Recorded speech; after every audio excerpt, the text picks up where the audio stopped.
क्या ये छत्तीसगढ़ में अकेली स्थिति है? ये बहुत प्रासंगिक सवाल है।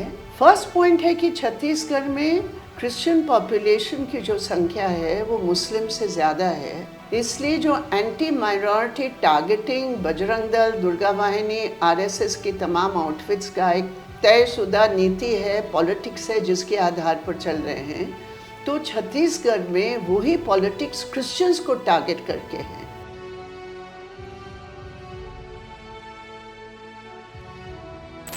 लेफ्ट लेंस में आपका स्वागत है। आज हम लोग बात करने वाले हैं जो वर्तमान स्थिति है, देश में हालात जिस तरह से चल रहे हैं। अभी कॉमरेड वृंदा हमारे बीच हैं। वो हाल में छत्तीसगढ़ में एक जो हमला रहा आरएसएस के द्वारा एक नन के ऊपर, उनको गिरफ्तार किया गया और उसके आप गई थी वहाँ। मैं वो अनुभव चाहूँगा कि आप पहले बताएं कि क्या स्थिति थी, क्या घटना थी। हम लोग एक डेलीगेशन के रूप में गए थे। मैं थी, कॉमरेड एनी राजा थे, कॉमरेड रहीम और दो और एमपीज, सुनीर, राधा कृष्णा और वो लेफ्ट के थे, सीपीएम सीपीआई, और केरला कांग्रेस मानी के जो वरिष्ठ नेता है, जो राज्यसभा के एमपी भी हैं, श्री जोस के मानी।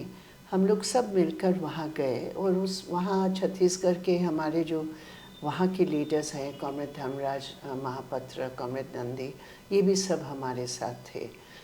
हमने जो देखा, छत्तीसगढ़ तो बहुत ही एक सुंदर प्रदेश है और लोग भी बहुत मिली जुली उनकी एक संस्कृति है जो वो आगे लेकर चलते हैं। लेकिन बहुत खेद की बात है कि आज बीजेपी सरकार के नेतृत्व में, अंतर्गत में, उनकी राज में ये सुंदर छत्तीसगढ़, मुझे लगता है अभी जो हमने देखा, गुंडागर्दी गढ़ के रूप में बदला जा रहा है। क्योंकि ये नन्स के ऊपर जो हमले हुए, 2 नन्स के ऊपर हमले हुए, 3 आदिवासी लड़कियों के ऊपर हमला हुआ, 1 आदिवासी युवा के ऊपर हमला हुआ। ये हमला बजरंग दल के गुंडे और दुर्गा वाहिनी की एक महिला के नेतृत्व में पुलिस के सामने सार्वजनिक रूप में, पुलिस के रेलवे स्टेशन के कंट्रोल रूम में उनको मारा पीटा गया। उनको जिस शब्द में नन्स को गाली गलौज किया है, बिल्कुल सेक्सिस्ट। हम यहाँ आपके व्यूअर्स को बता नहीं सकते, मैं सिर्फ यही कह सकती हूँ कि ये वर्बल सेक्सुअल असॉल्ट की धारा के तहत ये अपराध है। लड़कियों को तो, जो एडल्ट हैं, उनको तो मारा पीटा।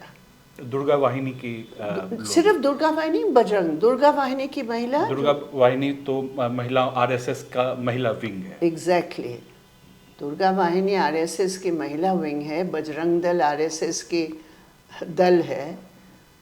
दोनों मारे हैं और एक बिल्कुल झूठा मैन्युफैक्चर्ड आरोप फोर्सिबल कन्वर्जन की और ह्यूमन ट्रैफिकिंग की, मतलब मानव तस्करी का। ये बीएनएस का सेक्शन 143 के तहत आता है।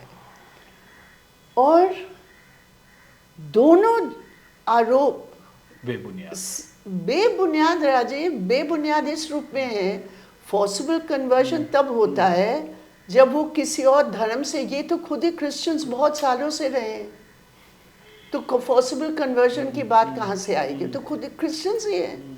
दूसरी बात है, वो नौकरी ढूंढने के लिए जा रहे थे, ढूंढने नहीं, नौकरी की ट्रेनिंग जो उनको मिला था किचन असिस्टेंट के रूप में, उसकी ट्रेनिंग के लिए जा रहे थे। उसकी ट्रेनिंग के लिए जा रहे थे आगरा।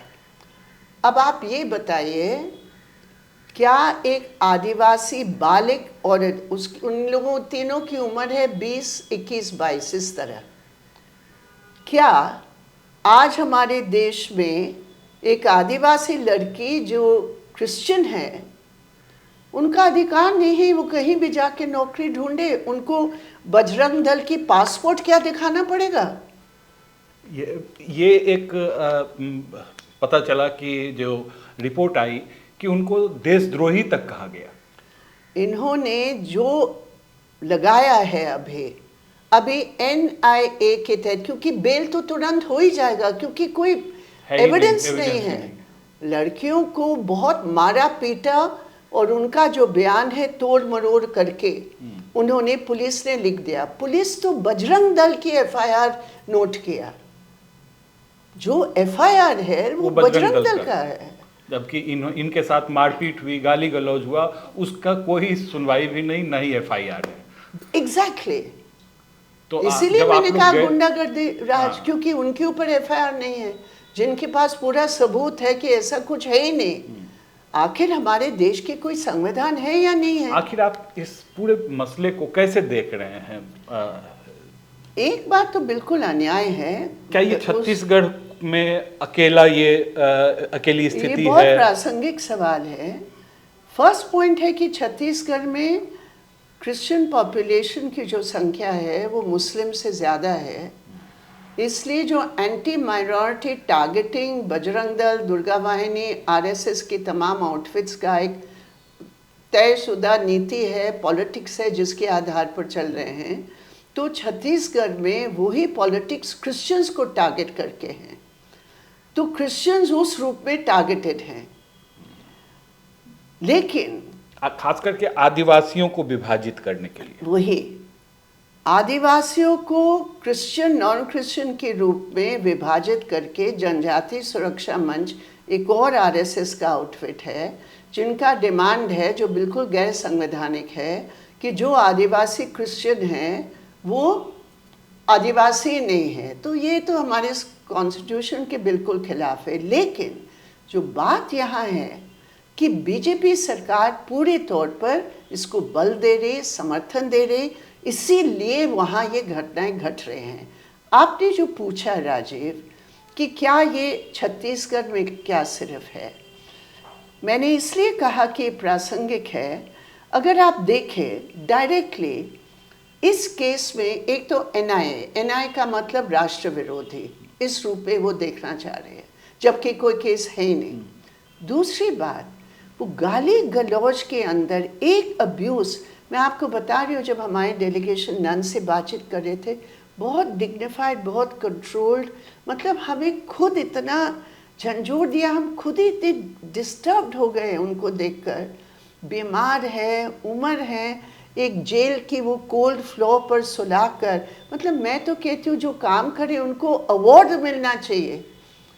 इतना सेल्फलेस सैक्रिफाइस वो उन्हें इलाके में जाके कर रहे हैं सालों साल, लेकिन उनको देशद्रोही। जब वो थोड़ी इमोशनल हो गई, वो तब जब उन्होंने हमसे सीधा सवाल किया, आप बताइए इतने सालों के बाद हमारे काम का मुझे ये बताया गया, तुम विदेशी हो, तुम विदेशी शक्तियों के लिए काम कर रहे हो, ईसाई का मतलब विदेशी, और तुम धीमक हो, तुम धीमक जैसे हमारे समाज को बर्बाद कर रहे हो। और वो रोने लगी उस समय, ये शब्द बोलकर ये दोनों रोने लगे।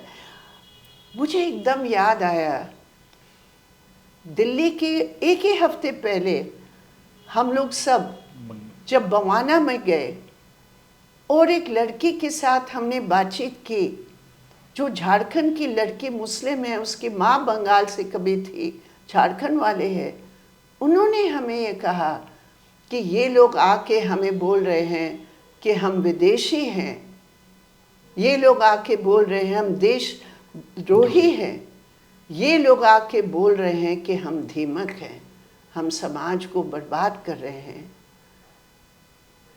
उस सेल, वो जेल, दुर्ग जेल की वो कटघरे में नन्स, और बवाना की उस झुग्गी इलाके में वो गरीब बंगाली मुस्लिम लड़की, दोनों की पीड़ा दोनों एक ही पीड़ा के, और उस दोनों में अगर हम देखें, एक मुस्लिम। लेकिन वहाँ, हाँ बोल रहे थे, हाँ, दोनों की पीड़ा में अगर हम एक देखें तो एक हिंदुत्व की जो राजनीति पूरे देश में खास करके संख्यात्मक नज़रिए से समीकरण बनाने का, वही बिहार जब मैं गया एसआईआर जब चल रहा है तो मुस्लिम जो गरीब माइनॉरिटी के जो लोग हैं, आदिवासी हैं, उनमें भी ये पीड़ा मुझे दिखाई दी। क्या इस रूप में एक मैनेजमेंट दिखाई देता है? आप एसआईआर को लिंक, अभी ये डॉट्स जो आ रहे हैं ना सामने, इसको जोड़ने की ज़रूरत है। जोड़ने का अभी बीजेपी असम से लेकर बिहार तक, बिहार से लेकर छत्तीसगढ़ तक, अगर आप वो तमाम चीज़ों को देखोगे तो उनका आज मुद्दा इस रूप में पेश करने का प्रयास कर रहे हैं कि हमारे देश के सामने सबसे बड़ा खतरा है इल्लीगल इमिग्रेंट्स, और इल्लीगल इमिग्रेंट्स के नाम पर एक वो मुसलमानों को टारगेट कर रहे हैं, दो वो क्रिश्चियंस को टारगेट कर रहे हैं, इल्लीगल इमिग्रेंट्स के रूप में नहीं, लेकिन एक फॉरेन तथाकथित, जो गलवरकर ने लिखा था कि मुसलमान और ईसाई कभी देशभक्त नहीं हो सकते हैं क्योंकि उनका धर्म स्थान देश के बाहर है। वो जो एक समझ है हिंदुत्व का, जो गढ़ है, जो कौ है, जो उनकी जो पूरी जहरीला पॉलिटिक्स का जो केंद्र है, वो धर्म के रूप में है। लेकिन जो एसआईआर का मुद्दा है, इन्होंने अभी इलेक्शन कमीशन ने वो नोटिफिकेशन जो निकाला है और बूथ लेवल ऑफिसर्स को एक बढ़ चढ़कर अधिकार दिया है कि नागरिक कौन है, जो बिल्कुल इसी के कार्य क्षेत्र से बाहर है। लेकिन उस सिलसिले में दस्तावेज आपको जमा करना है। तो चाहे उनका टारगेट क्रिश्चियन हो छत्तीसगढ़ में, चाहे उनका टारगेट मुस्लिम हो, और इस रूप में इस समय बांग्ला बोलने वाले मुसलमान हो, लेकिन गरीब भी टारगेट है। बिल्कुल, और वो टारगेट हमने दिल्ली में देखा कॉमरेड, खास करके जो लगातार झुग्गियाँ उजाड़ी जा रही हैं, और अभी तो भूमिहीन कैंप में उन लोगों के जिनके घर टूटे गए थे, उनसे दस्तावेज मांगा जा रहा है कि आप रिहाइश का प्रमाण पत्र दें, नहीं तो आपका नाम जो है वो वोटर लिस्ट से हटाया जाएगा। तो ये एक पूरा का पूरा मैनेजमेंट दिखाई दे रहा है। मैं इस रूप में मैं वापस बिहार जाती हूँ।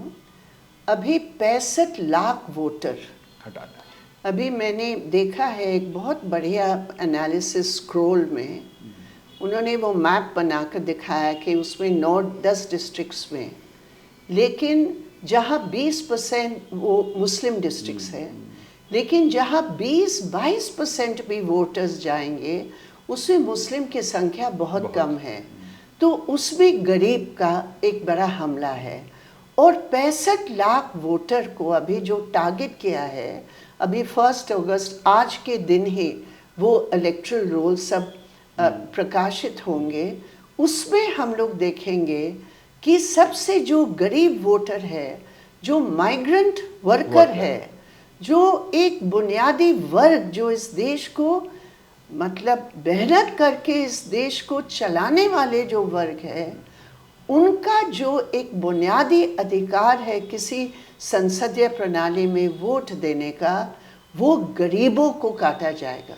इसलिए बेशक आरएसएस समाज को विभाजित करने के लिए माइनॉरिटीज को टारगेट कर रहे हैं, लेकिन उस टारगेटिंग में वो जो तलवार है, उसका जो वर्गीय रूप है, गरीब जो हिंदू है उस पर भी पड़ेगा, उसमें जबरदस्त तरीके से बिल्कुल सही। बुलडोजर शुरू हुआ, उसी का ये कंटिन्यूएशन मुसलमानों के खिलाफ आज सब पर चल रहा है। और आज वो बुलडोजर, क्योंकि बुलडोजर जब चल जाता है ना, तो वो जाति और धर्म नहीं देखता। बुलडोजर जब चल जाता है तो उनका जो एक्चुअल एजेंडा है। कॉमरेड में अब इसको कंक्लूड करते हुए अगर देखूं तो आज की जो बातचीत रही है उसमें एक बहुत स्पष्ट है कि भले ही अदरिंग का अलग करके एक विभाजित समाज, जहरीले राजनीति के जरिए आरएसएस बीजेपी कर रही है, उसकी ज़रूरत इसलिए भी उनको है क्योंकि आज बेरोजगारी और गरीबी, इसका इस सरकार के पास कोई विकल्प नहीं है और इसलिए वो लगातार गरीब और मजदूर लोगों पर हमला कर रही है, चाहे बिहार हो, चाहे वो छत्तीसगढ़ हो, चाहे दिल्ली का कोई और कोना हो। इसी बातचीत के साथ हम लोग ख़त्म करते हैं। धन्यवाद कॉमरेड कि आपने समय दिया।